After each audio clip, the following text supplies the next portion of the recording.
कोकणाला डेव्हलपमेंटची गरज आहे का? त्याच्यासाठी 14 गावांचे स्थलांतरित करण्यात येणार आहे. पोर्ट होते चांगली गोष्ट आहे, बट मग त्या 13 आणि 14 गावांचं काय? Deep water all weather multi cargo port म्हणजे डिगी पोर्ट. हा डिगी पोर्ट आहे ना, आता इंडस्ट्रियल हब बनत चाललेला आहे आणि ह्यालाच आपण आता काही दिवसांनी अडाणी पोर्ट हे सुद्धा नाव देण्यात येऊ शकतं. इंडस्ट्रियल हब म्हणजे सांग आता कसं आहे, हे एक प्रमुख ठिकाण होणार आहे जेणेकरून नवीन नवीन कंपन्या आपल्या इकडे येतील.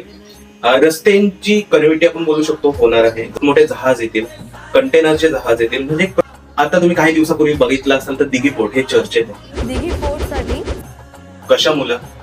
तर तिथे इंडस्ट्रियल हब बनत आहे चालले आणि त्याच्यासाठी 14 गावांचे स्थलांतरित करण्यात येणार आहे. 14 गावं एका जागेवरून स्थलांतरित होणार आहेत. 14 गावांचा विरोध असला तरी सुद्धा विरोध करणाऱ्या नागरिकांना समजावून सांगून दिघी पोर्टमुळे जिल्ह्याचा आणि स्थानिकांचा विकास कसा होईल हे पटवून देण्याचा प्रयत्न करू अशी सकाळ